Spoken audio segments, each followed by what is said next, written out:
Okay, so episode 3, Borobudur in Indonesia. This temple and previous episodes, there's also a playlist available. I'll try to remember to put the link in the description. But now, for instance, covered the square portions as they move up. But the fourth of those is 72 niches with little Buddha statues on the inside. And then on the circular part at the top, what we have is 32, 24, and 16. So altogether 72 as there on the circular section at the top, and the importance of this number 72. So for instance, in Angkor Wat, there are 72 major temples in the larger Angkor complex.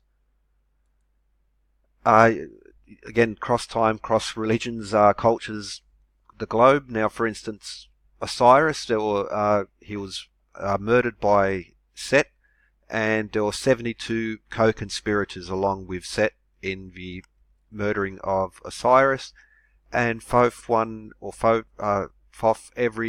72nd day was one from the moon. Now that has a connection because, well, 5 times 72 is 360, and also that leaves those 5 days of that intermediate between 300 and 365 days. Direct connection here, and I'll come back to that in the next part, because the Rig Veda and the 360-day calendar system, plus for 5 days, which will connect Rome, which they derive so much from Egypt, but also the Mayans have the same system, which is also blends nicely to the Vedic Hindu system as well, but 72 in ancient Egypt. So for instance, we'll more on the Rig Veda, but for instance, formed with 12 spokes by length of time unweakened, rolls round the heavens these wheels of during order, therein established joined in pairs together, 700 suns and 20 stands, 720. So, but in the Christian tradition, and Judeo-Christian, so for instance 72 books in the older Catholic Bible, in the Old Testament 72 demons, the Lesser Key of Solomon as it's called, he captured 72 demons, and Jesus sent out 72 disciples in Luke 10. Now this would also connect to the Septuagint, not sure of pronunciation, which translates to the 70. However, there is a debate whether it was actually 70 or 72 Jewish scholars, 6 from each of the 12 tribes, translated the Old Testament into Greek on the request of Ptolemy II, who was the Greek king in Egypt. But also in the Zohar, for instance, Jacob's ladder in that tradition has 72 degrees or levels or rungs. In the more recent Kabbalah, for instance, Kircher, this important a Jesuit, but also who links through Hermeticism, the alchemy of the 15th, 16th, 17th centuries. There's 72 names of God, which links into the Shem, Ham. So I always get that pronunciation there, have it there. But again, this Kabbalist tradition from the Tetragrammaton, which would also apply to the Tetractys, and Shin. But what we have is 72 parts or 216 letters in there as well. So 72 being important in the Judeo-Christian. But also in China, I didn't mention it here, but for instance, the Stars of Destiny, 108 in total, but 72 earthly fiends and 36 heavenly, what's the term? I didn't call them angels precisely, but anyway, that's connected. But Sun Wukong, monkey, the Monkey King, he was able to perform 72 transformations. There are 72 postures in Shaolin, including Big Lu Han, and there were 72 disciples of Confucius. Now, this theme of 72 will have a deeper connection, so I'm just sticking with 72, but again, cross these different cultures now in measured sun, earth, moon, and stars. And so, for instance, 72 years is 1 degree of precession. That's working off a 360 compass, but we'll come back to the importance of 360, how it relates also here. But whether it's the sun, and again the ionic and the long scale, 1.056 feet is 1 long foot, and 1056 is 32 times 33. Now 32 is repeated throughout here as well, and 33 gods on Mount Meru, so there's nice connections there, but not for this episode. but also measure, again, the long and the ionic scale describe the diameter of a moon, but also 720 league, or 3 mile is 1 league. Well, that's again, so sun, earth, moon, and stars. And the earth itself, because the earth precession and the sun and the stars join up in there. And also because of a movement of a precession, the axial precession is the movement of a North Star. And, well, there are a few, especially like Angkor and these other places. Well, there's some astronomical connections here in Borobudur, but also in Angkor. There's a nice thing, like the solstice and the equinox. It's all in there. It's just, it's a standard, really. It'd be harder to find a place that one of these older special temples that does not have these alignments.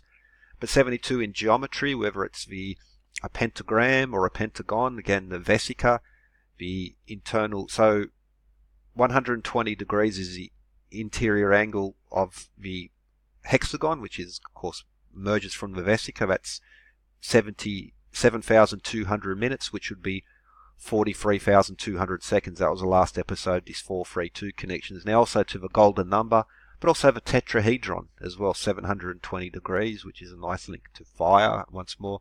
And again, you see the hexagon. So not just the angle itself does it convert to minutes, 7,200, but 120 times 6 is the defining angle of the inside of a hexagon. Room temperature, 72 degrees Fahrenheit. That's a bit arbitrary in there, but what you'll see is still in modern systems like the screen, the 720p, and also the, for instance, Greco-Roman measure systems. You'll find it in other places as well, also musical applications.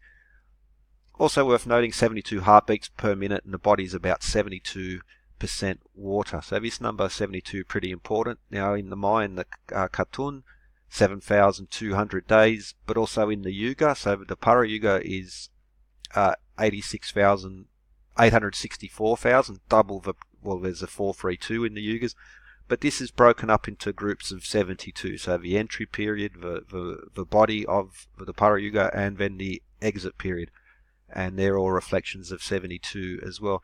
It's also like 720 minutes per day, daytime, and 720 minutes per night as well, which is a nice link as well. So 72, very important number, again, cross cultures, traditions, especially, but in modern, again, this must repeat, in the modernist architecture of major public buildings, cathedrals, etc., they always incorporate these same sets of numbers, including 72, it's or 720 as well, but also always just one order of magnitude up or down from 72. Not only is it across cultures in the ancient world, it's still being used now in new structures.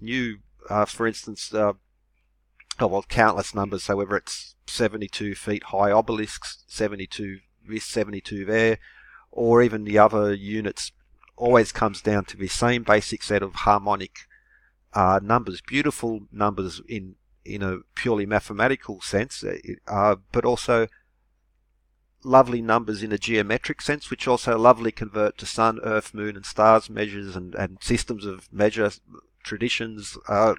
It just is. So this is another example, whether it's from the ancient structures, stone circles, because there are 72 feet. You'll find very often in there, and even the other units will break down into divisions of even in megalithic system as well, but also. What you have is multiple ancient scales of measure which apparently are separated, but they always, at these structures, in whether it's the number of stone or the proportions or the actual measure systems themselves, you find a harmonic between allegedly modern systems and these ancient systems. It just always happens. It's clearly, well, to me, it's clear as day that, there is something to it. If it was purely, you can't use coincidence, you can't just call it random.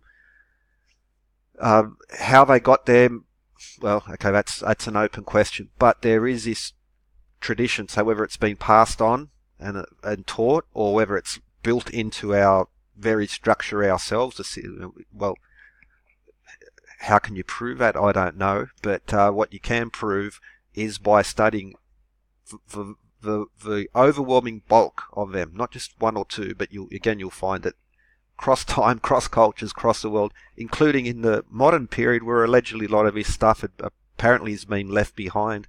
And you'll find that in the whether it's I. M. Pei, Norman Foster, sculptors such as Tony Rosenfeld, and well, you just see the same names, same architects popping up with the same measures, same numbers. It's just carrying on. It's there. It can be measured. It can be tested, and the interesting thing is that it actually predicts, and that's the important part of a theory. A theory should predict, and what you find is that these architects, these famous architects, or when they build a brand new major cathedral or a brand new parliamentary building or a presidential palace or a temple, they always keep referring back to this. Not only will it explain the past, it does predict the future.